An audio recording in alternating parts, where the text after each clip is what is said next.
સમયની સાથે દિલ્હીની તગલક વંશની સલ્તનતની પકડ ધીમે ધીમે ઢીલી પડતી જતી હતી. વર્ષો સુધી ચાલેલા આંતરિક વિખવાદો, બળવાઓ અને આર્થિક મુશ્કેલીઓએ તેને એટલું નબળું બનાવી દીધું હતું કે દૂરના પ્રાંતો પરનું નિયંત્રણ જાળવવું અશક્ય બની ગયું હતું.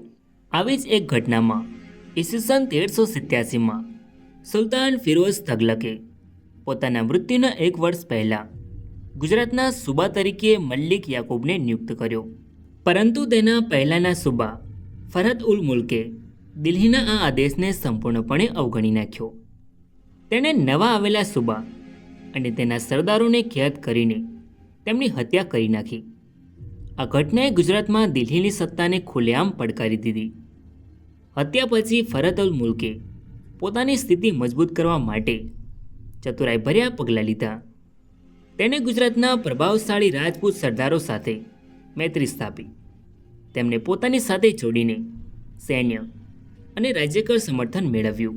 તે સમયે ધાર્મિક ઉન્માદ અને રૂઢિચુસ્તતા ખૂબ જ વધારે હતી. છતાં ફરહદ અલ મુલ્કે હિન્દુઓની ધાર્મિક વિધિઓ અને પરંપરાઓને પ્રોત્સાહન આપ્યું. તેણે મંદિરોનું સંરક્ષણ કર્યું, તહેવારોમાં ભાગ લીધો અને રાજપૂતોને વિશેષ અધિકાર આપ્યા. આ નીતિઓએ તેની પકડ ગુજરાતના વિવિધ વર્ગોમાં વધુ મજબૂત બની. દિલ્હીની નબળાઈનો લાભ લઈને તેણે ધીમે ધીમે ગુજરાતમાં પોતાનું સ્વતંત્ર શાસન સ્થાપિત કરી દીધું, જાણે કે તે એક સ્વાધીન રાજા બની ગયો હોય. આ બધું જોઈને દિલ્હીમાં રૂઢિચુસ્ત મુસ્લિમ અમીરો અને ઉલેમામાં અસંતોષ ફેલાયો. તેઓએ સુલતાનને ચેતવ્યું કે ફરહદ અલ મુલ્કની મહત્વાકાંક્ષા, હિન્દુઓ પ્રત્યેની ઉદાર નીતિ ઇસ્લામ માટે મોટો ખતરો છે. જો તેનું શાસન લાંબુ ચાલ્યું તો ગુજરાત દિલ્હીથી સંપૂર્ણપણે અલગ થઈ જશે અને ઇસ્લામી સત્તા નબળી પડશે. આ સલાહથી પ્રેરિત થઈને સુલતાને જફર ખાનને મુઝફ્ફરનું બિરુદ આપીને ગુજરાતનો નવો સૂબો નિયુક્ત કર્યો. જફર ખાન, જેના પિતા ટાંક રાજપૂત હતા, જે મુઝફ્ફરનું બિરુદ ધારણ કરી ગુજરાતનો સૂબો બન્યો.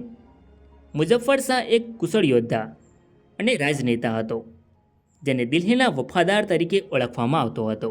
પરંતુ ફરહદ ઉલ મુલ્કે પોતાની 14 વર્ષની મજબૂત સત્તા સરળતાથી છોડવાની ના પાડી. મુઝફ્ફર શાહે તેને આદેશ આપ્યો કે વર્ષોથી દિલ્હીને ચૂકવવાની બાકી રહેલી મહેસૂલની મોટી રકમ તુરંત ભરી દે. સાથે જ તેને સુલતાનની સત્તાનો વિરોધ કરવા બદલ કડક ચેતવણી આપી અને કહ્યું કે તેને બળવાખોર તરીકે વર્તવામાં આવશે. આ આદેશને ફરહદ ઉલ મુલ્કે ઉદ્ધત અને અપમાનજનક જવાબ આપ્યો, જાણે કે તે દિલ્હીને પડકારી રહ્યો હતો. આ અપમાનથી ક્રોધિત થઈને મુઝફ્ફર શાહે મોટી સેના ભેગી કરી અને પાટણ તરફ કૂચ કર્યું. ઈસવીસન 1392માં બંને પક્ષોની સેનાઓ પાટણની નજીક આવેલા કંબોઈ નામના મેદાનમાં આમને સામને આવી. ફરહદ અલ મુલ્કની સેનામાં મોટાભાગના રાજપૂત સૈનિકો હતા, જેઓ તેની ઉદાર નીતિઓથી વફાદાર બન્યા હતા. યુદ્ધનું દ્રશ્ય ભયાનક હતું. ધૂળના વાદળા, તલવારોની રણઝણ, ઘોડાઓના હિનહિનાટ અને બંને બાજુના સૈનિકોનો જુસ્સો અને જનૂન. લડાઈ ઘણા કલાકો સુધી ચાલી. બંને તરફથી હજારો સૈનિકો માર્યા ગયા.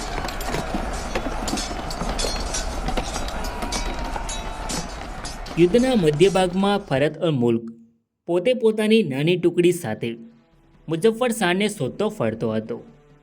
તે તેને મારીને યુદ્ધનો અંત લાવવા માંગતો હતો.